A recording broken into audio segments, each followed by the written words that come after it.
2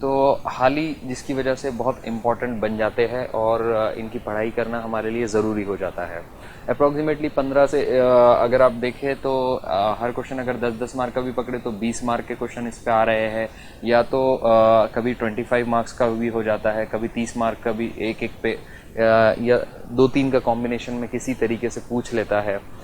عالم السرور important ہو جاتے ہیں. کلیم الدین احمد صاحب کی جو تنقید نگاری کا جو اسٹائل ہے, جو ان کا اپنا ایک نیا انداز ہے, وہ امپورٹنٹ ہو جاتا ہے. شبلی نعمانی صاحب کی جو تنقید نگاری ہے وہ امپورٹنٹ ہو جاتی ہے. اس کے بعد میں احتشام حسین صاحب کی جو تنقید نگاری ہے, ترقی پسند تحریک یا ترقی پسند تحریک سے ریلیٹڈ انہوں نے جو اپنی تنقید نگاری کی ہے وہ امپورٹنٹ ہو جاتی ہے. تو اس طریقے سے ہم دیکھتے ہیں کہ تنقید نگاری والا جو پارٹ ہے وہ بہت اہم رول پلے کرتا ہے U P S C civil services کی پریپریشن میں. اس میں اس سال جو میں نے ایگزام لکھا تھا تو اس میں میں نے حالی سے ریلیٹڈ جو کوشچنس آئے تھے ان کو میں نے اٹیمپٹ کیا تھا, اور مور اور لیس کوشچن کے جو آنسر ہوتے ہیں اس میں کنٹینٹ تھوڑا سا سملر ہی ہوتا ہے, چیزیں ایک ہی ہوتی ہے, لیکن آپ کو کوشچن کی ڈیمانڈ کے حساب سے اس کو عملی جامہ پہنانا ہوتا ہے. آئیے ہم دیکھتے ہیں یہاں پر کہ کس طریقے سے حالی کی جو تنقید نگاری ہے ہم اس پہ روشنی ڈالتے ہیں.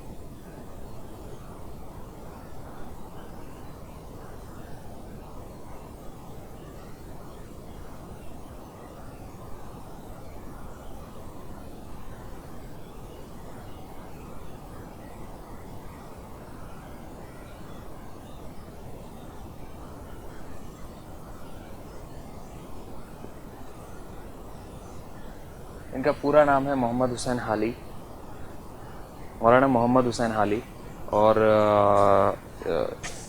یہ اپنے وقت کے بڑے شاعر رہے ہیں, اپنے وقت کے نثر نگار رہے ہیں, اپنے وقت کے اور اردو کے ایک بہت بڑے یہ تنقید نگار اور نقاد رہے ہیں.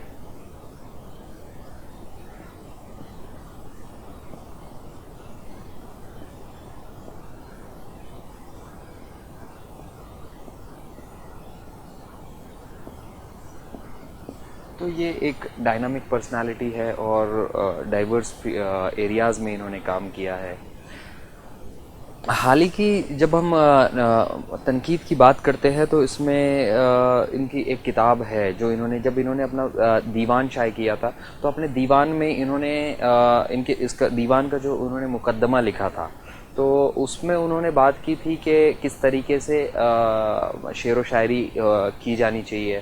انہوں نے مختلف اصناف پہ اپنا جو ان کا ارادہ تھا یا جس طریقے کی وہ چاہتے تھے کہ اصناف میں کام ہونا چاہیے اس پر انہوں نے اپنی رائے رکھی تھی. تو وہ جو دیباچہ انہوں نے لکھا تھا یا جو مقدمہ ان کے دیوان کا تھا وہ اتنا وسیع تھا اور اتنا بڑا تھا کہ تھوڑے دن کے بعد میں لوگوں کو لگا کہ اس کو الگ سے شائع کر دینا چاہیے تو یا اس کو الگ سے نکالنا چاہیے کیونکہ اس میں اتنی امپورٹنٹ بحث کی گئی تھی. تو حالی نے بھی وہی کیا کہ اس کے بعد میں اس کو کیا کہ ایک الگ سے اس کو بک فارمیٹ میں انہوں نے شائع کر دیا.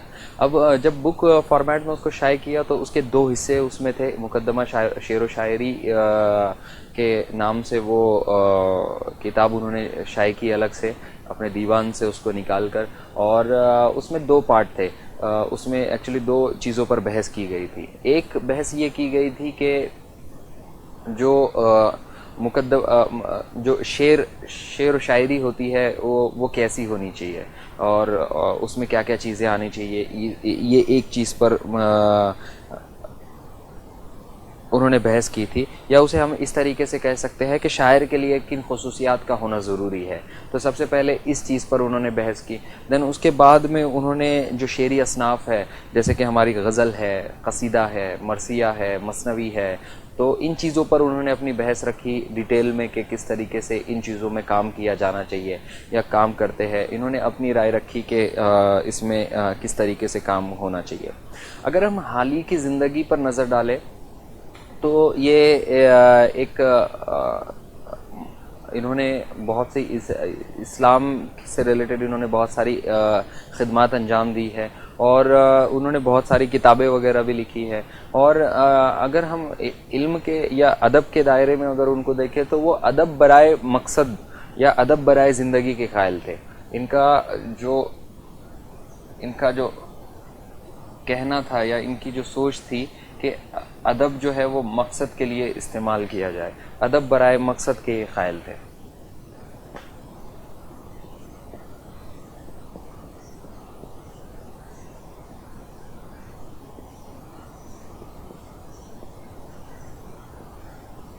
ادب برائے مقصد کے قائل تھے. تو ادب برائے مقصد جب ان کا کہنا تھا تو آپ سمجھ سکتے ہیں کہ کس طریقے سے پھر انہوں نے اپنی تنقید نگاری بھی کی ہوگی کہ جب بھی وہ مطلب اگر کسی شعر و شاعری کو اگر ان کو تنقید نگاری ان کے پرسپیکٹیو سے اگر دیکھنا ہے تو وہ اس میں دیکھتے تھے کہ اس میں مقصد سماج کو سدھارنے کا مقصد اس میں ہے کہ نہیں، اس میں اخلاقیات کی تعلیم دی ہوئی ہے کہ نہیں، اس میں علم سے ریلیٹڈ کچھ کام کیا جا سکتا ہے کہ نہیں کیا جا سکتا ہے. تو اس طریقے سے ہم سمجھ سکتے ہیں کہ کس حالی کی جو تنقید نگاری ہے وہ ان کا مقصد تھا کہ وہ ادب کو جو ہے ادب برائے مقصد استعمال کرنا چاہتے تھے.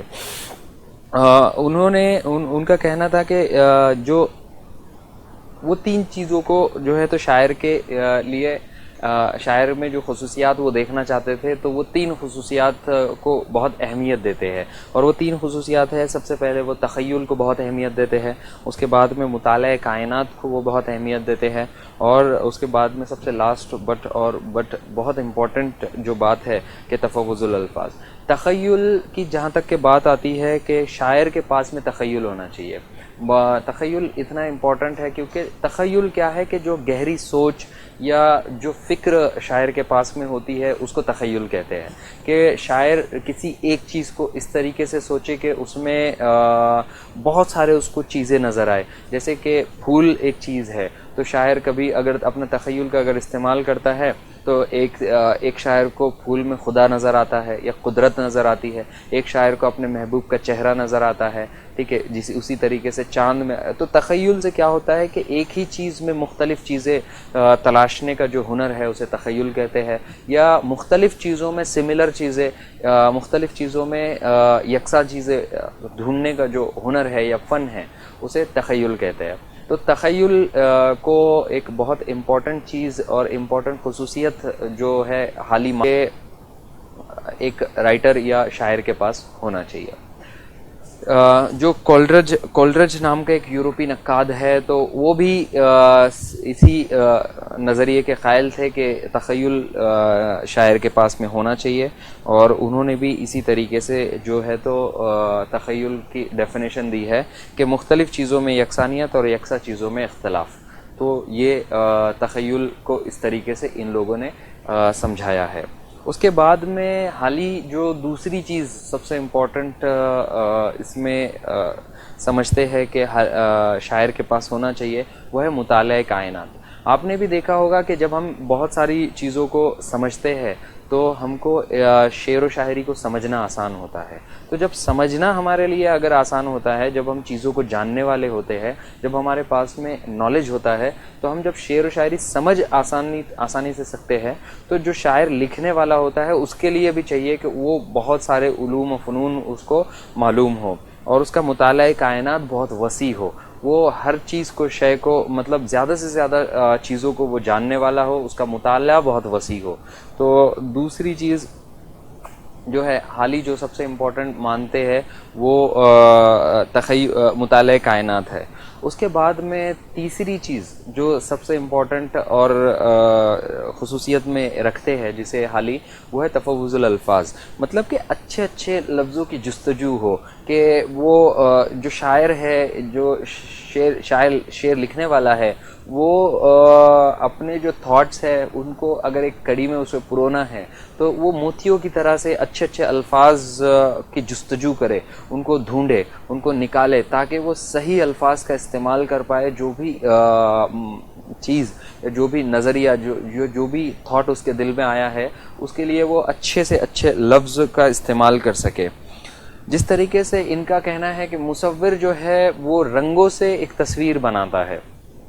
مصور جو ہے وہ رنگوں سے ایک تصویر بناتا ہے، لیکن جو شاعر ہوتا ہے اس کے پاس میں الفاظ جو رنگوں کا کام کرتے ہیں اور الفاظوں سے وہ ایک تصویر بناتا ہے. اور جو شاعر جو تصویر بناتا ہے وہ یا جو مصور جو تصویر بناتا ہے وہ یکساں وہ ایک جگہ پہ رکی ہوتی ہے، ٹھیک ہے، وہ ساکن ہوتی ہے. لیکن جو شاعر جو تصویر بناتا ہے وہ ایک چلتی ہوئی تصویر ہوتی ہے، ایک پھرتی ہوئی تصویر ہوتی ہے. جیسے کہ ہم ایک ایگزامپل یہاں پہ دیکھ سکتے ہیں کہ اس اور بھی سبزہ ہرا ہوا تھا، موتیوں سے دامن صحرا بھرا ہوا. اس شعر میں ہم دیکھ سکتے ہیں کہ کس طریقے سے شاعر نے جو ہے تو دکھایا ہے کہ شبنم کی کس طریقے سے بوندیں گر رہی ہے اور جو گھاس ہے، ٹھیک ہے، وہ کس طریقے سے اس کو کھا رہا ہے، ٹھیک ہے، اور اس کو کھانے کے بعد میں جو سبزہ ہے وہ کس طریقے سے ہرا ہو رہا ہے.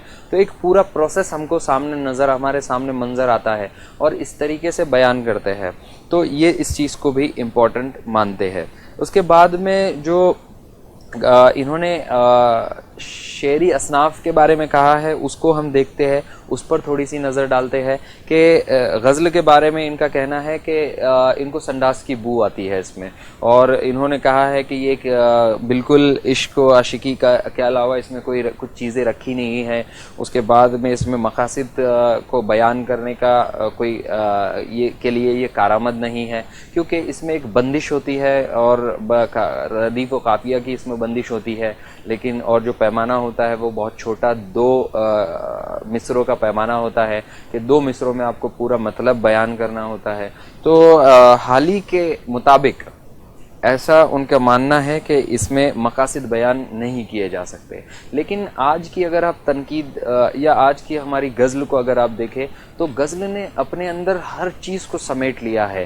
عشق و عاشقی کو جہاں تک کہ پہلے محدود صرف محبوب اور اس کے صرف عشق و عاشقی کو جب مجازی معنوں میں ایک محدود کر دیا گیا تھا، لیکن آج اگر ہم دیکھیں یا جو پوری شعر و شاعری جو اردو کی اگر ہم دیکھیں تو اس میں عشق و عاشقی میں خدا بھی آ گیا ہے، اس میں جو حقیقی عشق ہے وہ آ گیا ہے. آپ اقبال کی شاعری اٹھا کے دیکھ لیجئے کہ وہ کس طریقے سے خدا سے بات کر رہے ہیں، خدا کو وہ ڈھونڈ رہے ہیں.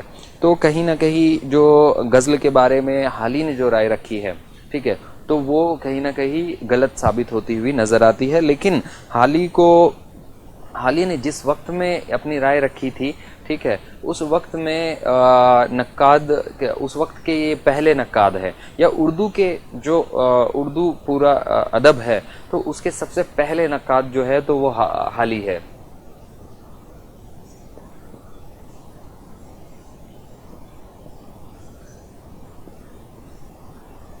سب سے پہلے نقاد ہے. تو یہ بات میں کسی کی دو رائے نہیں ہے، بھلے ہی انہوں نے کرٹیسائز کیا ہے کچھ صنفوں کو، لیکن اس بات میں کوئی کسی کی دو رائے نہیں ہے کہ یہ پہلے نقاد ہے اور جنہوں نے اس کی بنیاد ڈالی، تنقید نگاری کی بنیاد ڈالی اردو میں، جس کی وجہ سے اردو کو بہت زیادہ فائدہ ہوا ہے. اور اس کا کریڈٹ جو ہے وہ حالی کو ضرور جاتا ہے. اردو میں بعد کے دور میں جتنے بھی انوویشنز ہوئے، کریٹیویٹی ہوئی، کیونکہ جب کرٹیسائز ہوتا ہے تو نئے نئے اس میں راستے، اور کرٹیسزم سے کیا ہے تو گروتھ ہوتی ہے، ادب کی گروتھ ہوتی ہے، انسانوں کی گروتھ ہوتی ہے. تو کرٹیسزم سے کیا ہوا ہے کہ اردو میں نئے نئے انوویشنز آئے، اس کے بعد میں خطوط لکھے گئے، پھر اس کے بعد میں آپ دیکھیے گا کہ ناولز لکھی گئی، بہت ساری چیزیں ہیں جو نئے سوانح نگاری لکھی گئی، ٹھیک ہے، انشائیے لکھے گئے، نئے نئے ایکسپریمنٹ ہوئے، آزاد غزلیں لکھی گئی، آزاد نظمیں لکھی گئی.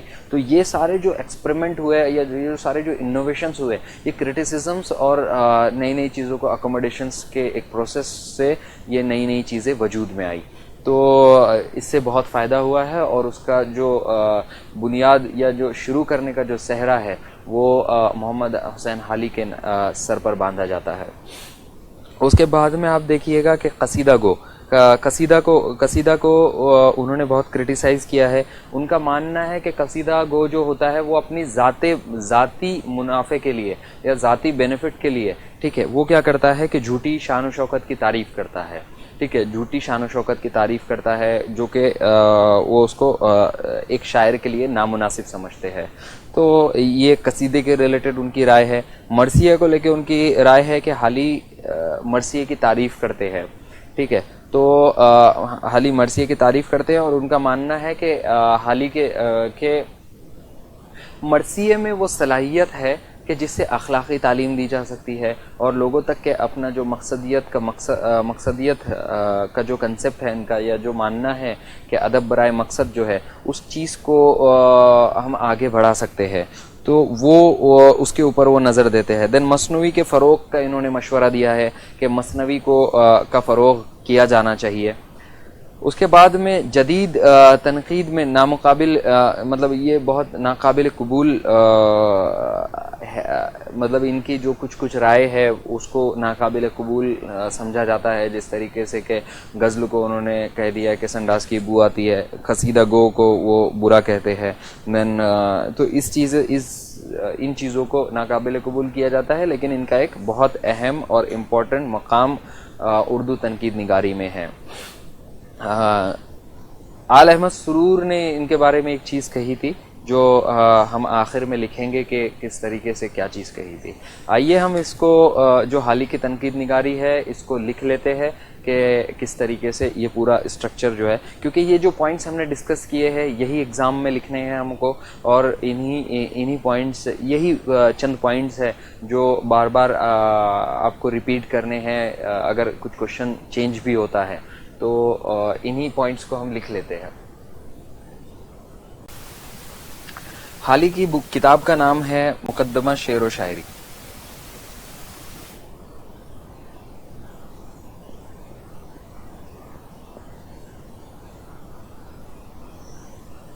اس کتاب کے 2 حصے ہیں.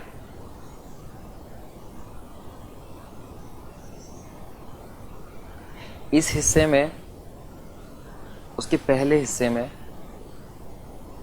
انہوں نے بتایا کہ شاعر کے لیے کیا چیزیں ضروری ہے.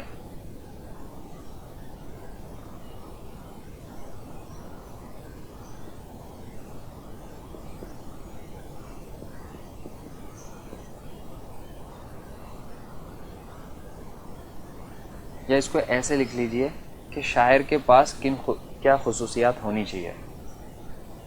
شاعر کے خصوصیات انہوں نے پہلے حصے میں بتائی. دوسرے حصے میں انہوں نے بتایا کہ جو ہماری مختلف اصناف ہے اس کے اوپر انہوں نے رائے رکھی ہے. شعری اصناف کے اوپر میں اپنی رائے رکھی ہے. اب جب شاعر کے خصوصیات کی بات ہوتی ہے تو خصوصیات میں ان کا ماننا ہے کہ یہ 3 خصوصیات شاعر کے پاس میں ہونا چاہیے. سب سے پہلا تخیل ہونا چاہیے. دوسرا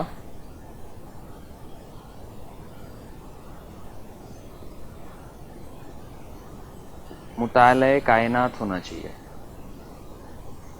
تیسرا اور بہت اہم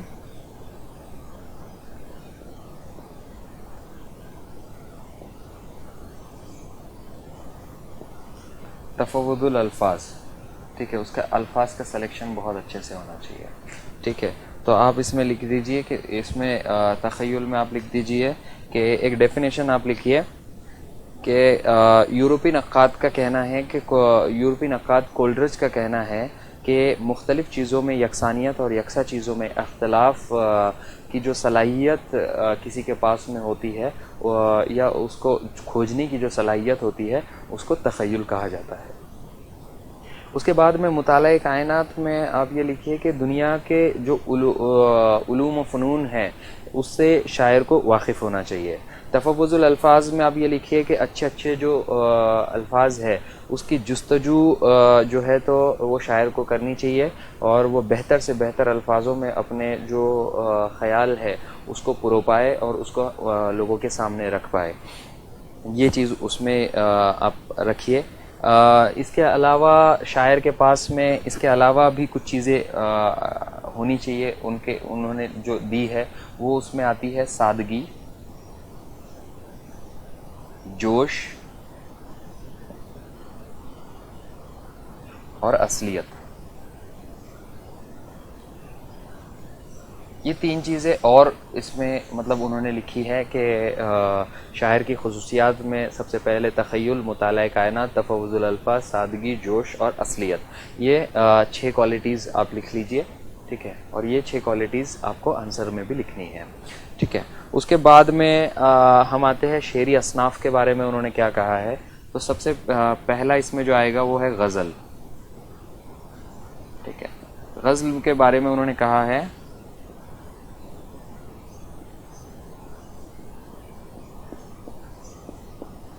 کہ سنداس کی بو آتی ہے اور اس میں مقاصد بیان کرنے کی صلاحیت نہیں ہے،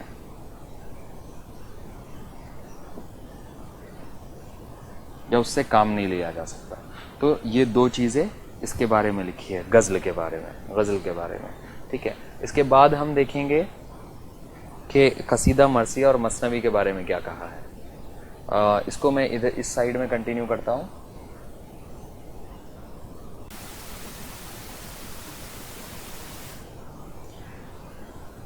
سیکنڈ، اس کے نیچے آپ لکھنا کہ قصیدہ کے بارے میں کیا کہا ہے۔ قصیدہ کے بارے میں ان کا کہنا ہے کہ ذاتی غرض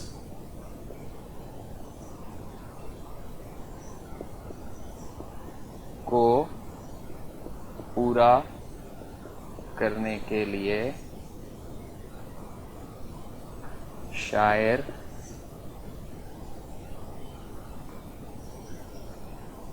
جھوٹی شان و شوکت کی تعریف کرتا ہے، ٹھیک ہے۔ قصیدہ کے بارے میں حالی نے یہ کہا ہے۔ اس کے بعد میں آپ دیکھیے، لیکن اگر ہم اصل میں دیکھیں کہ قصیدہ سے اردو کو کیا فائدہ ہوا ہے، تو قصیدہ، مرثیہ یہ جو لکھے گئے ہیں ان سے نئے نئے محاورات اردو کو ملے ہیں، نئے نئے الفاظ اردو میں آئے ہیں، ایکسپریشنز جو ہے کہ کس طریقے سے کربلا کو ایکسپریس کرنے کا صلاحیت اردو میں ہے وہ پتہ چلا ہے، کہ کربلا پہ جس طریقے مرثیے لکھے گئے ہیں یا یہاں پہ کام ہوا ہے ہندوستان میں، کہ کربلا کے مرثیے ہم کو پڑھ کے ایسا لگتا ہے کہ بالکل کربلا کا جو واقعہ ہے وہ ہندوستان میں ہوا ہے۔ تو اتنا فرق پڑ جاتا ہے کہ کسی ایک صنف میں اگر اچھے سے کام ہوتا ہے تو اس سے ادب کو بہت فائدہ ہوتا ہے۔ تو اوورال ادب کو قصیدے سے بہت فائدہ ہوا ہے۔ یہ محمد حسین حالی صاحب کی یہ اپنی رائے ہے، ٹھیک ہے، یہ ان کی اپنی ذاتی رائے ہے جس کو بہت لوگوں نے کرٹیسائز اس کو بھی کیا ہے، ٹھیک ہے۔ اس کے بعد میں آپ لکھیے کہ مرثیے کے بارے میں انہوں نے کیا کہا ہے۔ تھرڈ ہے مرثیے کے بارے میں کیا کہا ہے۔ مرثیے کے بارے میں انہوں نے کہا ہے کہ حالی نے اس کی تعریف کی ہے،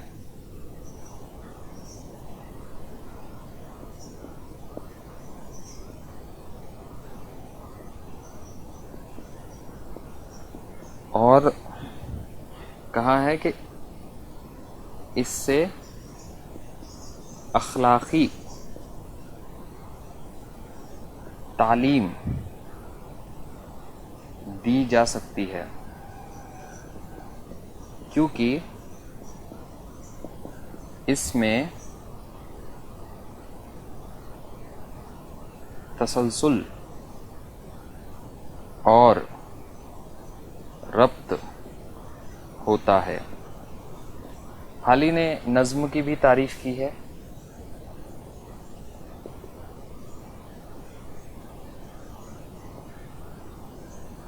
آپ سمجھ گئے ہوں گے کہ کیوں تعریف کی ہے، کیونکہ حالی نے جس طریقے سے ہم نے یہاں دیکھا کہ حالی جو ہے مرثیے کو اس لیے پسند کر رہے ہیں کیونکہ اس میں تسلسل اور ربط ہے، تو اسی لیے حالی نے نظم کو بھی پسند کیا ہے۔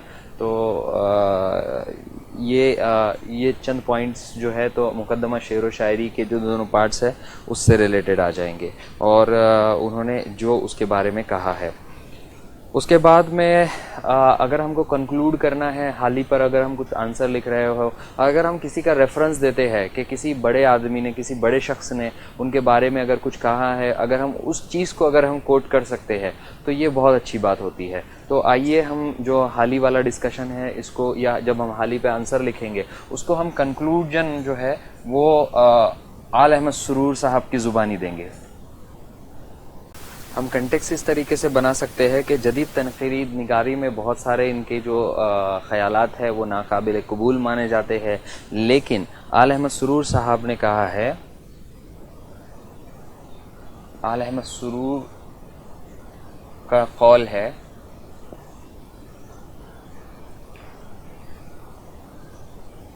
حالی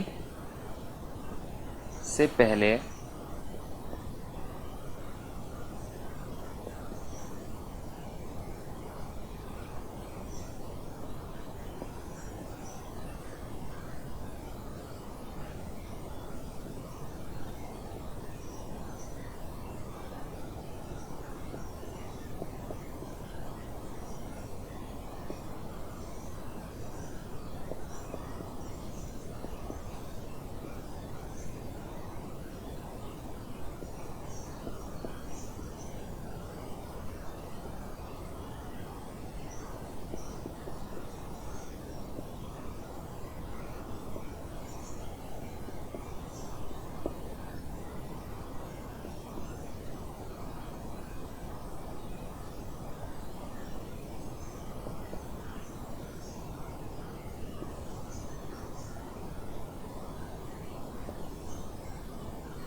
اس قول کو اگر آپ کوٹ کریں گے تو اس کے بھی آپ کا کیا ہوگا کہ جینیوننس آئے گا، اور اس کے بھی مارکس ملنے کے، اس سے زیادہ مارکس ملنے کی بہت آپ کی امیدیں بڑھ جاتی ہے، اور زیادہ مارکس ڈیفینیٹلی ملنا چاہیے. کہتے ہیں کہ حالی سے پہلے ہماری شاعری دل والوں کی دنیا تھی.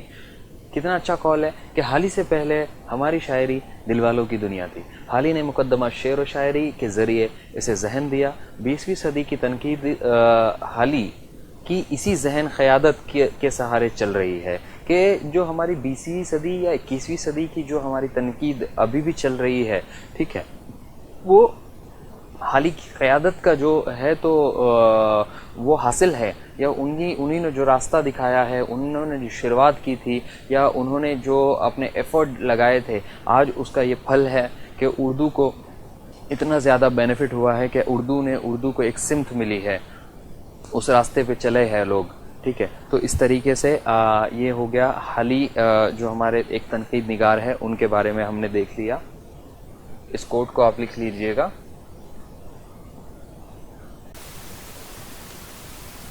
آئیے اس کے بعد میں ہم دیکھتے ہیں کہ ہمارے جو دوسرے تنقید نگار ہیں ان کے بارے میں ہم بات کرتے ہیں کہ شبلی نعمانی صاحب. ہم ان کو دیتے ہیں بی. جو ہمارے دوسرے ہیں ان کا نام ہے شبلی نعمانی.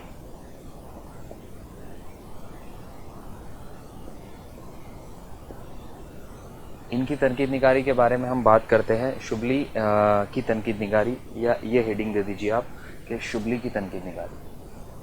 شبلی کی تنقید نگاری.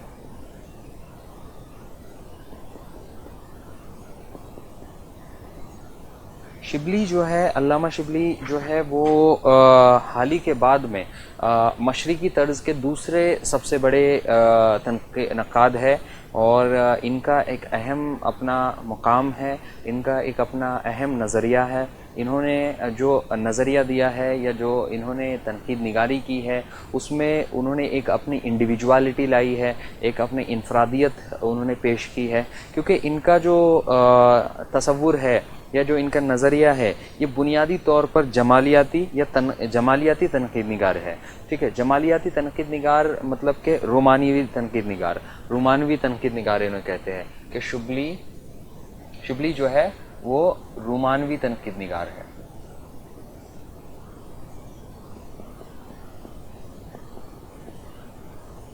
ٹھیک ہے, تو اس کے بارے میں ہم دیکھیں گے کہ انہوں نے کیا کیا ہے کہ مقصدیت کے برعکس جہاں پہ حالی جو ہے وہ حالی کی جو مقصدیت تھی کہ وہ چاہتے تھے کہ جو ہماری شعر و شاعری ہو وہ جو ہے تو مقصدیت کے لیے استعمال ہو, لیکن اس کے برعکس جو ہے تو شبلی کا ماننا تھا کہ جو اردو کی شعر و شاعری ہے وہ مسرت اور بصیرت کے لیے استعمال ہو, یا ادب برائے آپ کہیں گے کہ مسرت یا بصیرت کے لیے وہ استعمال ہو. ان کی کچھ کتابیں انہوں نے لکھی ہے, ان کا نام ہے شعر العجم, موازنہ انیس و دبیر, ٹھیک ہے, اور اس کے بعد میں مقالات شبلی. یہ ان کی کچھ کتابیں ہیں جس میں انہوں نے اپنے جو خیالات ہیں ان کو ڈیٹیل میں انہوں نے لکھا ہے.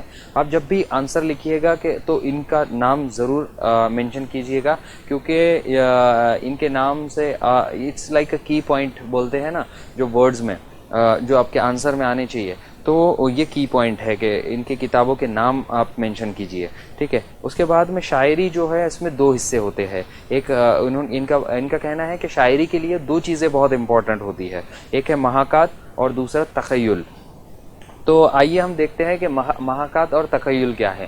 محاکات انہوں نے جو کہا ہے کہ جو چیزیں یا حالات ہوتے ہیں شاعر کو چاہیے کہ ان کو وہ اس طریقے سے ان کا تصور کرے, اس طریقے سے وہ اس کو امیجن کرے, اس طریقے سے وہ اس کو پریزنٹ کرے کہ سننے والے کو اور یا پڑھنے والے کے سامنے ایک چلتی پھرتی تصویر بن جائے. جس طریقے سے ہم نے پہلے بھی دیکھا کہ جو مصور ہوتا ہے, جو تصویر بنانے والا ہوتا ہے وہ رنگوں سے تصویر بناتا ہے, لیکن یہاں پہ جو شاعر ہوتا ہے وہ احساسات کی تصویر بناتا ہے, وہ جذبات کی تصویر بناتا ہے, وہ اس کے دل پر جو رنج و غم گزر رہے ہیں, اس کے دل پر جو خوشی کے حالات گزر رہے ہیں, اس کے دل کے اوپر جو پیار اور اس کی وجہ سے جتنے بھی اس کے حالات گزر رہے ہیں وہ ان کی تصویر بناتا ہے.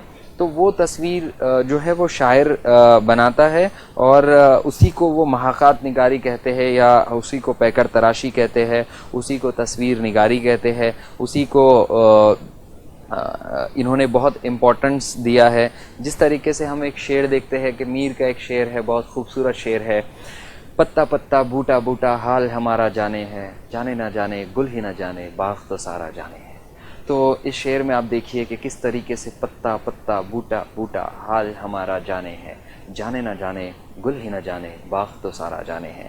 تو اس میں انہوں نے کس طریقے سے اتنی اچھی طریقے سے انہوں نے پریزنٹ کیا کہ ہمیں بالکل ایک شعر پڑھنے کے بعد میں ایک احساس ہوتا ہے کہ ایک باغ ہے, باغ میں ہر پتے کو پتہ ہے, ٹھیک ہے, پتا پتا بوٹا بوٹا اسی کے سب کو پتہ ہے, لیکن باغ کو نہیں پتہ ہے. تو ایک باغ کی ایک امیج آ جاتی ہے. اور اس کے علاوہ اور ایک ہم مثال دیکھتے ہیں کہ کھا کھا کے اوس اور بھی سبزہ ہرا ہوا, کھا کھا کے اوس مطلب کہ شبنم, کھا کھا کے اوس اور بھی سبزہ ہرا ہوا, تھا موتیوں سے دامن صحرا بھرا ہوا. تو کس طریقے سے ایک جو شبنم کی بوند آتی ہے, ٹھیک ہے, اور بوند پر جب سورج نکلتا ہے, یہ شبنم کی بوند ہے اور یہاں سے سورج جسٹ ابھی نکل رہا ہے, تو یہ جو شعاع آتی ہے, اور جب شعاع اس میں پہنچتی ہے تو پہنچنے کے بعد میں جو وہ چمکتی ہے تو وہ موتیوں کے جیسی بن جاتی ہے, ٹھیک ہے, موتیوں کی جیسی بن جاتی ہے. اور وہ جب موتی جو گھاس کھاتا ہے تو اس کے بعد میں وہ سبزہ جو ہے وہ اور بھی ہرا ہو جاتا ہے. کتنی خوبصورتی سے اس منظر کو شاعر نے ان لفظوں کے ذریعے اس دو جو مصرے ہے اس میں قید کیا ہے. کتنا حسین منظر قدرت کا انہوں نے اتنے چھوٹے سے دو مصروں میں قید کر رکھا ہے. اس ایک بار پھر پڑھتے ہیں اس شعر کو کیونکہ بہت حسین ہے. کھا کھا کے اوس اور بھی سبزہ ہرا ہوا, تھا موتیوں سے دامن صحرا بھرا ہوا. اس کے بعد میں جو دوسری چیز، جیسے کہ ہم نے سب سے پہلے دیکھا کہ محاکات نگاری سب سے ایک امپورٹنٹ چیز جو شاعری میں شبلی مانتے ہیں. اس کے علاوہ دوسری جو امپورٹنٹ چیز وہ مانتے ہیں وہ ہے تخیل. ہم نے اس سے پہلے بھی دیکھا کہ تخیل کیوں ضروری ہے. تخیل اس لیے ضروری ہے کیونکہ جو دو چیزوں میں سملیرٹیز دیکھنا یا ایک چیز میں مختلف چیزیں دیکھنا، یہ جو ہے تخیل کے ذریعے آتا ہے، یا تخیل کے ذریعے نئی نئی چیزیں آپ انوویٹ کر سکتے ہو. ٹھیک ہے، تو اسی لیے، اور انفیکٹ میرا ماننا ہے کہ یو پی ایس سی میں بھی تخیل کی بہت ضرورت ہے. جب آپ اسپیشلی مینس کی پریپریشن کرتے ہیں تو مینس میں آپ کو تخیل بڑا کرنا ہے کہ آپ ہے نا آپ بیٹھیے، سوچیے تھوڑا سا. آپ ایک ٹاپک پہ جب آپ برین اسٹارمنگ کرو گے، آپ تخیل کرو گے، ٹھیک ہے، آپ تخیل کا استعمال کرو گے اپنے، تو آپ جب اپنے ذہن کو کھلا چھوڑیں گے تو اس کے بعد میں پوائنٹس نکل کر آئیں گے. ٹھیک ہے، اتنے پوائنٹس نکل کر آئیں گے کہ آپ کے پاس میں جگہ کم پڑ جائے گی. تو یہ چیز آپ کو سمجھنا بہت ضروری ہے کہ تخیل جو ہے وہ انسان کی زندگی میں بہت اہم اور بڑا رول پلے کرتا ہے. ٹھیک ہے، تو اسی طریقے سے شاعر کے لیے بھی بہت ضروری ہے کہ تخیل بہت امپورٹنٹ بن جاتا ہے. تخیل جو ہے وہ محاکات میں جان ڈالنے کا کام کرتا ہے. جس طریقے سے اگر ہم پانی نہیں پئیں گے تو ہم زندہ نہیں رہ پائیں گے، تو اسی طریقے سے اگر محاکات نگاری کرنی ہے تو محاکات نگاری تخیل سے آئیں گی. کہ جو شاعر لوگ ہیں، آپ نے سنا ہوگا کہ جو رائٹرز ہوتے ہیں تو وہ ایک آرام سے وہ ایک کوئی تو گرین یا نیچرل انوائرمنٹ میں، قدرتی انوائرمنٹ میں وہ بیٹھ کر سوچتے ہیں جب جا کے وہ لکھتے ہیں. ٹھیک ہے، تو یہ امپورٹنٹ ہے کہ تخیل سے جو ہے تو محاکات نگاری آئے گی، انوویشن ہوگا، کریٹیوٹی ہوگی. جس طریقے سے ہم نے پہلے بھی دیکھا کہ ایک پھول میں کسی شاعر کو خدا نظر آ رہا ہے، کسی کو اس میں اپنے محبوب کا چہرہ نظر آ رہا ہے. ٹھیک ہے، اور کسی کو اس میں مرجھائے ہوئے پھول میں اپنی زندگی نظر آ رہی ہے کہ اس طریقے سے مطلب ان کی زندگی جو ہے وہ ایک اچھی نہیں چل رہی ہے یا اس میں کچھ پرابلمز ہے. ٹھیک ہے، تو اس طریقے سے مرجھائے ہوئے پھول سے تشبیہ دیتے ہیں. کسی کو اپنے محبوب کے ہونٹ اس میں نظر آتے ہیں، جس طریقے کے میر نے کہا ہے کہ پنکھڑی ایک گلاب کی سی ہونٹوں کو کہا ہے اپنے محبوب کے. تو اس طریقے سے جو تخیل ہوتا ہے اس سے مختلف چیزیں انسان کو نظر آتی ہیں. لفظ و معنی کی بحث جو ہے اس کے ریلیٹڈ بھی ان کا ایک خیال ہے کہ لفظ و معنی میں جو بحث ہے اس میں سب سے امپورٹنٹ جو چیز یہ مانتے ہیں وہ معنی کی جگہ پہ وہ لفظ کو بھی امپورٹنس دیتے ہیں. ٹھیک ہے، تو لفظ کو بھی وہ امپورٹنس دیتے ہیں اور معنی کی بھی اہمیت کو سمجھتے ہیں. مضمون تو سب پیدا کرتے ہیں، لیکن مضمون کو کس الفاظ میں ادا کیا جائے یہ بھی بہت امپورٹنٹ ہے ان کے پاس میں.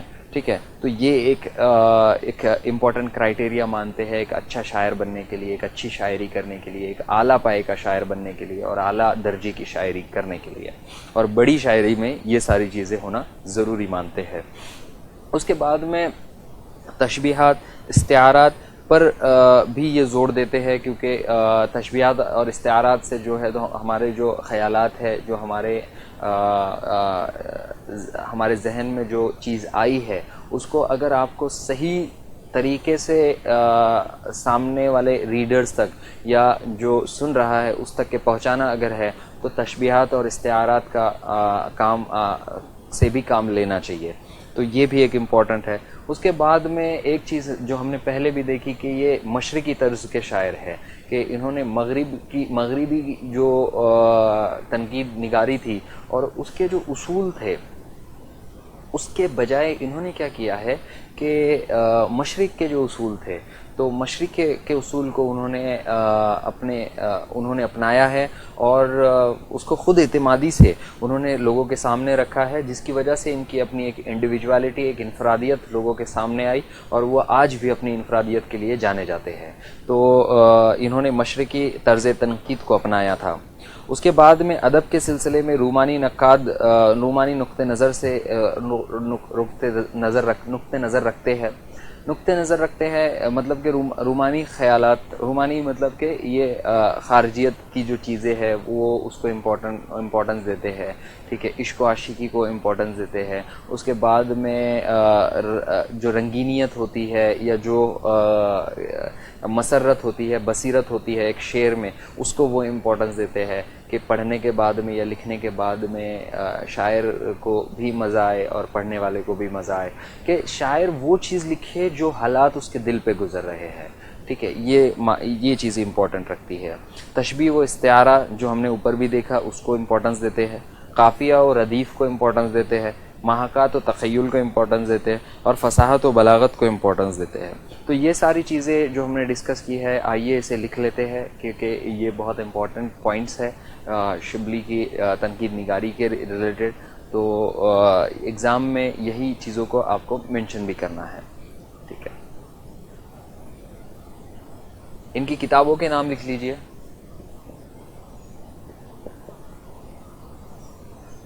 اس طریقے سے اس کا ایک چارٹ بنا کے لکھیے تاکہ جب آپ پڑھیں تو آپ کو بہت جلدی سے آسانی سے یہ یاد ہو جائے. شعر العجم ان کی ایک کتاب ہے. اس کے بعد میں موازنہ انیس و دبیر ان کی ایک کتاب ہے. اس کے بعد میں مقالات شبلی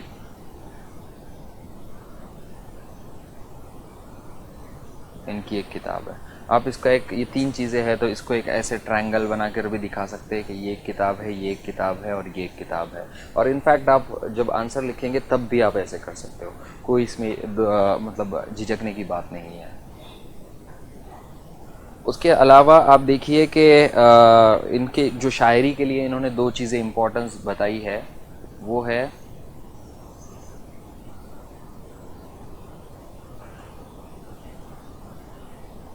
شاعری کے لیے ان کا ماننا ہے کہ محاکات ضروری ہے اور دوسرا تخیل ضروری ہے. تو یہ دو چیزوں کو یہ اہم اور مفید مانتے ہیں ایک اچھے شاعر بننے کے لیے اور ایک بڑی شاعری کرنے کے لیے. محاکات میں کو آپ اس طریقے سے لکھ لیجئے کہ اس کو پیکر تراشی بھی کہتے ہیں اور تصویر نگاری. ٹھیک ہے، کہ تصویر کس طریقے سے لفظوں سے بناتے ہیں. تخیل ہم نے اس سے پہلے بھی دیکھ چکے ہیں اور تخیل کے بارے میں ہم جانتے ہیں. ٹھیک ہے، اس کے بعد میں انہوں نے اور ایک پوائنٹ لکھی ہے کہ تشبیہ اور استعارہ کو امپورٹنس دیا ہے. انہوں نے قافیہ و ردیف کو امپورٹنس دیا ہے. انہوں نے فصاحت و بلاغت کو امپورٹنس دیا ہے. ٹھیک ہے، اس طریقے سے انہوں نے اور ایک امپورٹنٹ پوائنٹ لکھی ہے کہ انہوں نے مغرب کی بجائے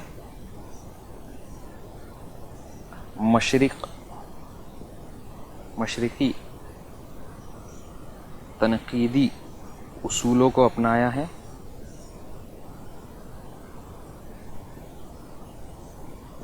ٹھیک ہے، تو آپ دیکھ سکتے ہیں کہ انہوں نے فصاحت و بلاغت کو اپنایا ہے یا اس کو امپورٹنس دیا ہے، مغرب کی بجائے انہوں نے مشرقی تنقیدی اصولوں کو اپنایا ہے.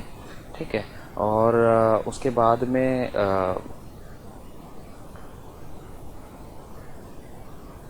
لفظوں کو امپورٹنس دیا ہے انہوں نے کہ لفظ کیسے ہونے چاہیے،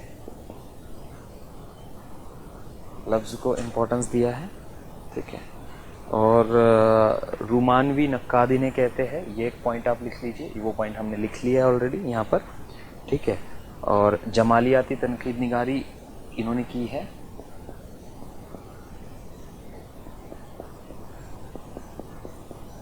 یہ ایک پوائنٹ ایڈ کر لیجئے. ٹھیک ہے، مواد سے زیادہ اسلوب پہ دھیان دیتے ہیں، یہ ایک پوائنٹ ایڈ کر لیجئے.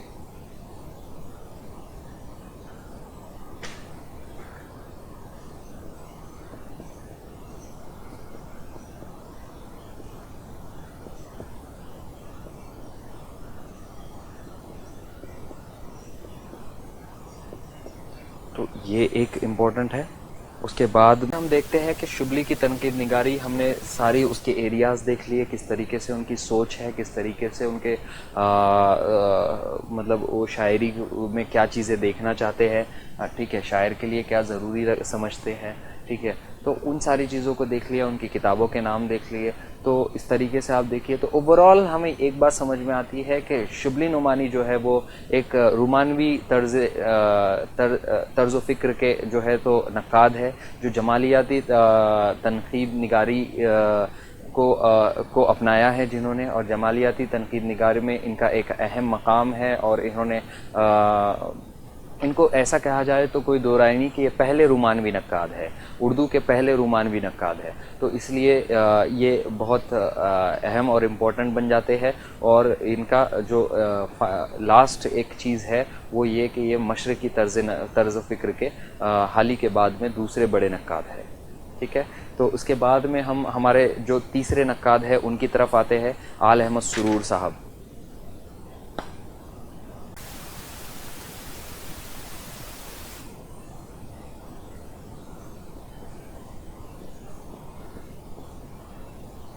آل احمد سرور کے بارے میں آئیے دیکھتے ہیں کہ انہوں نے کس طریقے کا جو ہے تو اپنی جو تنقید نگاری ہے وہ کی ہے، ٹھیک ہے. آل احمد سرور کے بارے میں یہ ہے کہ وہ ایک شاعر ہے، وہ نثر نگار بھی ہے، وہ نقاد بھی ہے. وہ ایک ایسے اہل قلم انسان ہیں جو ایک حساس دل رکھتے تھے اور حساس ذہن رکھتے تھے، جنہوں نے سوسائٹی کے جو پرابلمز ہے یا جو بھی اس میں چیزیں چلتی ہے اس کو بھی ساتھ میں ساتھ دیکھا ہے، اور اس کو بھی انہوں نے اپنی تنقید نگاری میں اس کو امپورٹنس دیا ہے. اور امپورٹنس دینے کے ساتھ میں ساتھ انہوں نے ایک انصاف کا جو انصاف کرنے کا جو رسپانسبلٹی تنقید نگار کے پاس میں ہوتی ہے اس کو کہیں نہ کہیں انہوں نے اپہولڈ کیا ہے کہ جو تنقید نگار ہوتا ہے اس کو اپنی تنقید نگاری میں اعتدال و توازن برقرار رکھنا چاہیے، ٹھیک ہے، اور انصاف کرنا چاہیے کہ اس کے پاس میں اگر کوئی چیز آتی ہے جس کو وہ کرٹیسائز کر رہا ہے تو اس کو یہ دیکھنا چاہیے کہ یہ چیز میں جو ہے تو خوبیاں اور خامیاں کیا کیا ہے، اس میں اچھائیاں اور برائیاں کیا کیا ہے، اس کے پازیٹیوز اینڈ نگیٹیوز کیا کیا ہیں. اینڈ اس کے بعد میں اس کو یہ ڈکلیئر کرنا چاہیے کہ دودھ کا دودھ اور پانی کا پانی کر دینا چاہیے. اس کو اس میں اپنا کچھ ایڈ نہیں کرنا چاہیے کہ مقصدیت آپ کیجئے یا آپ ادب برائے ادب کام کیجئے، ٹھیک ہے. اس کو صرف یہ دیکھنا چاہیے کہ یہ جو لکھا گیا ہے یہ صحیح لکھا گیا ہے، غلط لکھا گیا ہے. تو اس ٹائپ میں ان کی تنقید نگاری تھی. ادب کو ادب کی کسوٹی پہ یہ پرکھتے تھے. ان کا جو یہ تو اعتدال و توازن پرسنالٹی تھی، توازن برقرار رکھتے تھے. اس کے بعد میں سیکنڈ پوائنٹ ان کے بارے میں آپ لکھنا کہ ادب کو ادب کی کسوٹی پر پرکھتے تھے.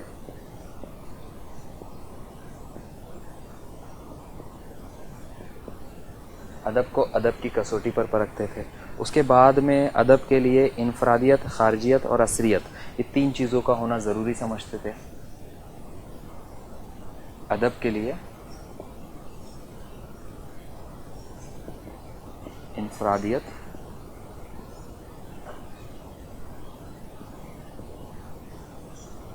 خارجیت اور عصریت.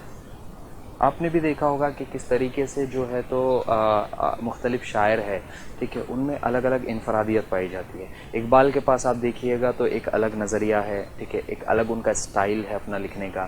اور اگر آپ غالب کے پاس جائیے گا تو غالب کے پاس میں ایک الگ سٹائل ہے. اگر آپ فیض احمد فیض کے پاس جائیے تو ان کے پاس میں ان کا ایک اپنا سٹائل ہے. تو انفرادیت ان کے پاس پائی جاتی ہے. اس کے ساتھ ساتھ میں خارجیت اور عصریت کا ہونا بھی یہ ضروری سمجھتے ہیں. آل احمد سرور صاحب جو ہے انہوں نے جو پڑھائی کی، انہوں نے جو مطالعہ کیا تھا، انہوں نے انگریزی اور اردو دونوں کا مطالعہ کیا تھا. وقت کے دونوں کے تنقید نگاری کا انہوں نے مطالعہ کیا تھا، اس لیے مغرب و مشرق دونوں اصولوں کو یہ جانتے تھے اور انہوں نے مطلب دونوں سے فیض یاب کیا ہے، اور اپنے اسی لیے انہوں نے اعتدال و توازن سے کام بھی لیا ہے۔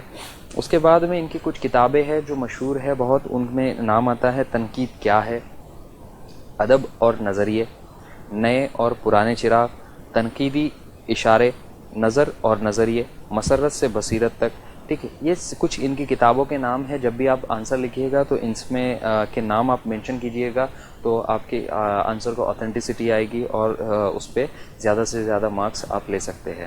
کسی خاص دبستان سے یہ واقف نہیں تھے، انہوں نے جیسے کہ ہم نے پہلے بھی دیکھا کہ ادب کو ادب کی کسوٹی پہ پرکھ رہے ہیں، اعتدال و توازن ہے، تو یہ نہ تو ترقی پسند ہے، نہ ہی تو سر سید احمد تحریک کے یہ اس کو وہ اس کی ایڈوکیسی کرتے تھے، ایسا کچھ بھی نہیں تھا، لیکن یہ سب کے تھے، ترقی پسند بھی تھے، جدیدیت پسند بھی تھے، جمالیت پسند بھی تھے، سائنٹیفک اصولوں کو بھی مانتے تھے، اصولیابی تنقید کے بھی عناصر ہے۔ تو ان کے پاس میں یہ سائنٹیفک جو انہوں نے ریشنل میتھڈ اپنایا ہے، اس کی وجہ سے یہ سب کے ہے اور سب کے نہیں ہے۔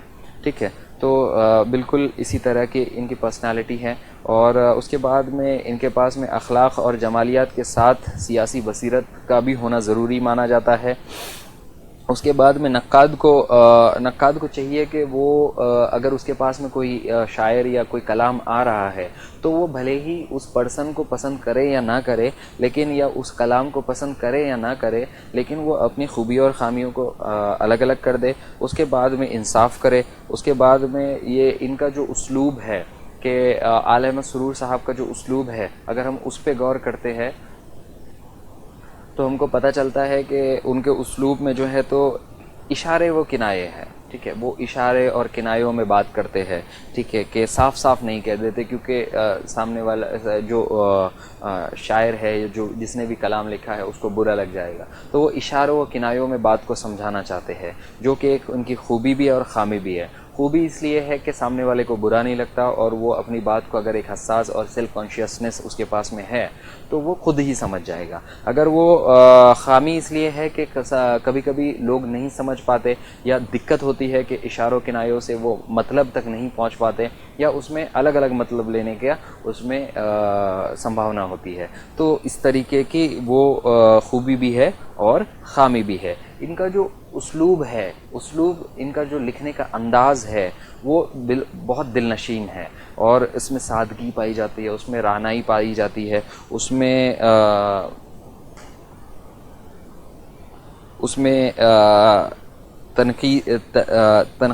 تنقیدی بصیرت ملتی ہے، اور پڑھنے کے بعد میں ایک ذہنی سکون ملتا ہے، ذہنی مسرت حاصل ہوتی ہے۔ تو اعلی احمد سرور صاحب کی یہ کوالٹیز ہے، ان کے اسلوب میں یہ ساری کوالٹیز پائی جاتی ہے۔ ان کی تنقید میں خلوص پایا جاتا ہے، ایک سنجیدگی پائی جاتی ہے، ایک متانت پائی جاتی ہے، ایک لہجہ ہے جو نرم ہے بہت، وہ نرم لہجہ پایا جاتا ہے، اور جس طریقے سے آپ دیکھ رہے ہیں کہ کتنی بیلنسڈ پرسنالٹی ہے، اسی لیے انہوں نے قدیم اور جدید، جو قدیم ہمارا تہذیب ہے، یا جو قدیم تنقید نگاری ہے اور جدید تنقید نگاری ہے، یا جو قدیم ہمارے اصول ہے اور جدید اصول ہے، جو ہمارے قدیم ہماری جو روایات ہے اور جدید جو ہمارے تہذیب یا روایات ہے، ٹھیک ہے، ان کے بیچ میں کہیں نہ کہیں انہوں نے ایک ایسی عمارت قائم کی ہے جو اعتدال و توازن برقرار رکھتی ہے، اور جو دونوں کے بیچ میں ایک بہت ہی خوبصورت منظر قائم کرنے کا کام کرتی ہے۔ اس کے بعد میں ان کی پرسنالٹی میں اگر اور بات کی جائے تو انہوں نے بہت سارے مضامین لکھے ہیں، جس کی وجہ سے انہوں نے اپنے خیالات کا اظہار کیا ہے۔ اس کے بعد میں ان کی یہ شخصیت کا جائزہ لینے کو امپورٹنٹ سمجھتے ہیں، کہ جیسے کہ اگر آپ کو غالب کو سمجھنا ہے یا غالب کی تنقید کو سمجھنا ہے تو غالب کی شخصیت کیسی ہے، ٹھیک ہے، یہ سمجھنے کو یہ امپورٹنٹ سمجھتے ہیں، تو جس کی وجہ سے غالب کو سمجھنے میں ہم کو آسانی ہوگی۔ تو یہ چیز ان کے پاس میں ایک یونک ہے، اور یہ اس کو بہت امپورٹنس دیتے ہیں۔ اس سے کیا ہوتا ہے کہ اس سے کیا جو غالب ہے ان کے تاثرات کیسے ہے، ان کی نفسی ان کا سوچ کیسی ہے، ٹھیک ہے، اس سے جو ہے تو تنقید کو یا تنقید کرنے میں یا کرٹک کرنے میں ان کو بہت آسانی ہو جاتی ہے۔ اس کے بعد میں آپ دیکھیے گا کہ اسی کو جو ہے تو نفسیاتی تنقید کہا جاتا ہے، کہ جو پرسن کی وہ تنقید نگاری کر رہے ہیں اس سے ریلیٹڈ وہ تھوڑی معلومات حاصل کر لینا چاہیے تنقید نگار کو۔ اس کے بعد میں عملی تنقید کو بھی انہوں نے اپنایا ہے۔ انہوں نے مختلف لوگوں کے موازنے کیے ہیں، ان کے ایک دوسرے کے مقابل لا کے کھڑا کر دیا ہے، جیسے کہ انہوں نے غالب کو ایڈیسن کے سامنے لا کر کھڑا کر دیا ہے کہ غالب کی کیا کوالٹیز ہے، ایڈیسن کی کیا کوالٹیز ہے۔ اس کے بعد میں انہوں نے ان کے دونوں کا موازنہ کیا ہے۔ سجاد انصاری کا نشتے کے ساتھ میں انہوں نے موازنہ کیا ہے۔ اقبال کا انہوں نے ملٹن کے ساتھ میں موازنہ کیا ہے کہ اقبال میں کیا کوالٹیز ہے، ملٹن میں کیا کوالٹیز ہے، ٹھیک ہے۔ جب دونوں کو ساتھ میں لا کر کھڑا کر دیا ہے تو اقبال کے جو اچھی اچھی چیزیں ہیں وہ سامنے آئے گی، ٹھیک ہے، کیونکہ کمپٹیشن میں جو ہے تو انسان پرفیکٹ بنتا ہے، ٹھیک ہے، اسی کی وجہ سے، کیونکہ آپ کا اپوزیشن ہونا چاہیے۔ جیسے گاندھی جی کہتے ہیں کہ opposition makes the man perfect.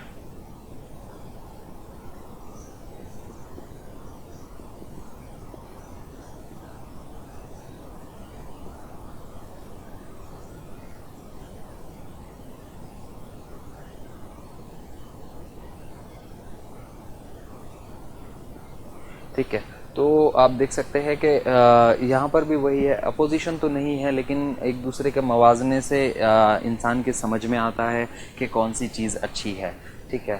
تو ایک پازیٹیو کمپٹیشن میں ان لوگوں کو لا کر انہوں نے کھڑا کر دیا ہے۔ سر سید کا انہوں نے حال ہی سے موازنہ کیا ہے، ٹھیک ہے۔ تو یہ کچھ لوگوں کا انہوں نے موازنہ کیا ہے۔ انہوں نے تنقید نگاری کو ایک ٹوٹل نیا زاویہ دیا ہے، اور اس کی وجہ سے تنقید نگاری میں بہت فائدہ ہوا ہے۔ تنقید نگاری کو ایک اعتدال پسند پرسنالٹی ملی ہے، ٹھیک ہے۔ آئیے ہم اس کو لکھ لیتے ہیں، اس کا کنکلوژن کیسے ہونا چاہیے، اس میں پوائنٹس کیسے آنے چاہیے، وہ ان کو ہم کچھ لکھ لیتے ہیں کہ تاکہ ہمیں یاد رہے اور اس کے نوٹس ہمارے پاس میں برقرار رہے۔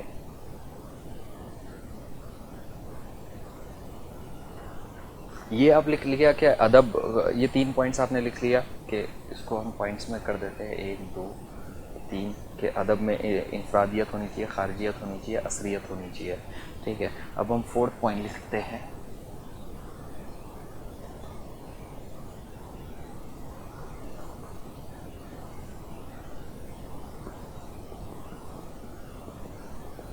انگریزی اور اردو کا مطالعہ کیا تھا، اس لیے مغرب اور مشرق دونوں اصولوں سے واقف تھے۔ 5تھ پوائنٹ لکھیے۔ 5تھ پوائنٹ میں ان کی کتابوں کے نام آئیں گے۔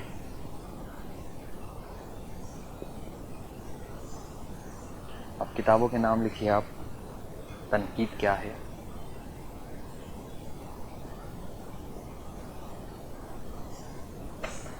سیکنڈ پوائنٹ لکھیے آپ، ادب اور نظریے۔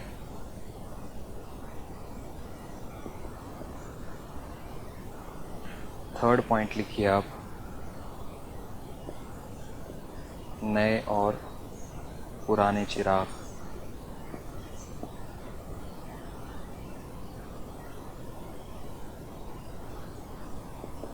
نظر اور نظریے،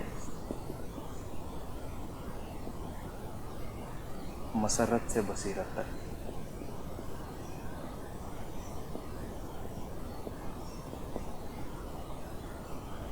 اور ایک ہے تنقیدی اشارے۔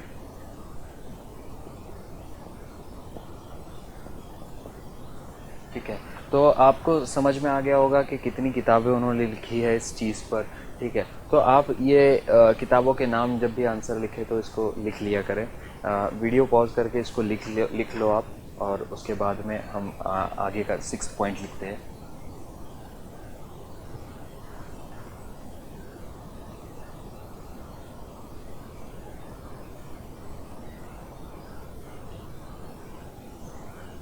6 پوائنٹ آئے گا اس میں کہ کسی دبستان سے واقف نہیں ہے.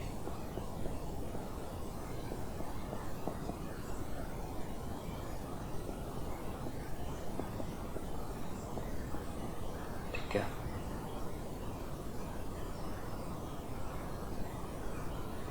انہوں نے سائنٹیفک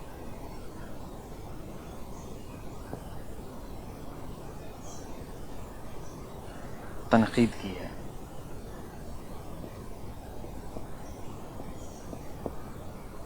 اس کے بعد میں 7 پوائنٹ لکھیے کہ نقاد کو چاہیے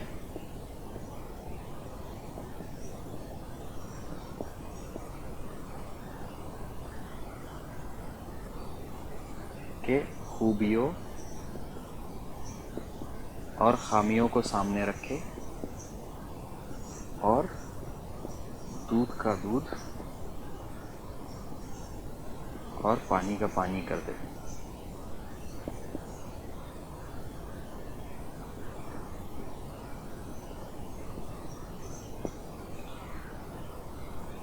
انصاف کرے.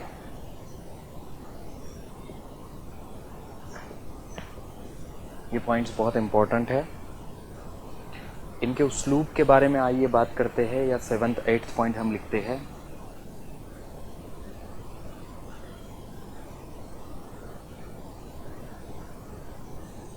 کہ ان کا اسلوب کیسا تھا. اسلوب کے بارے میں جب آپ لکھیے گا تو دل نشی,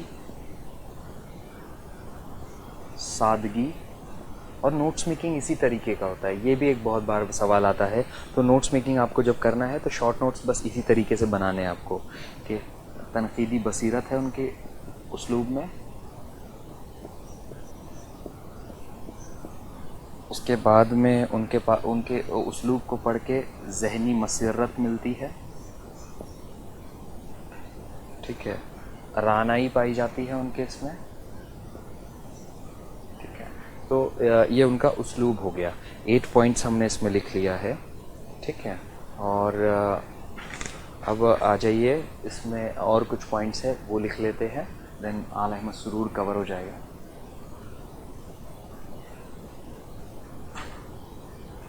9th,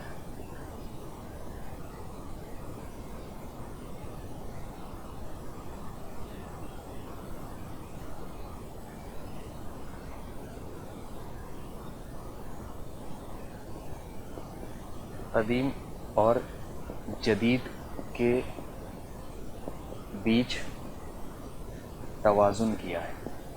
ٹھیک ہے, دین 10واں پوائنٹ آ جائے گا 10th, شخصیت کا جائزہ لیتے ہیں.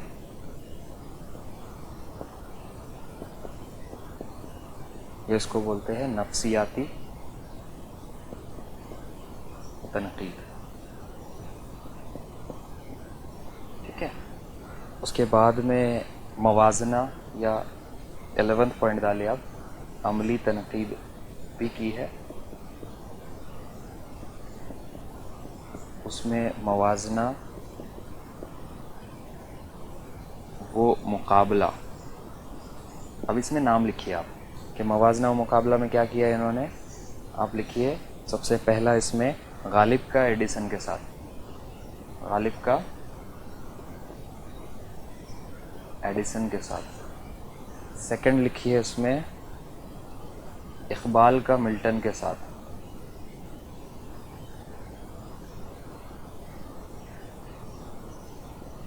ٹھیک ہے, تھرڈ لکھیے اس میں سر سید کا حالی کے ساتھ. اور فورتھ لکھیے اس میں سجاد انصاری کا نشتے کے ساتھ. ٹھیک ہے, تو یہ آپ پوائنٹ ڈالیے. ٹھیک ہے, اور ایک last but not the least ایک کنکلوژن لکھ لیتے ہیں. ٹھیک ہے, یہ چیز کور ہو جائیں گی.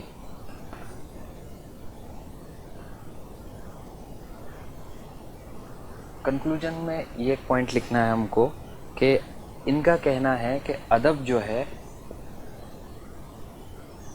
سیاسی، مذہبی، اخلاقی وغیرہ ساری چیزوں سے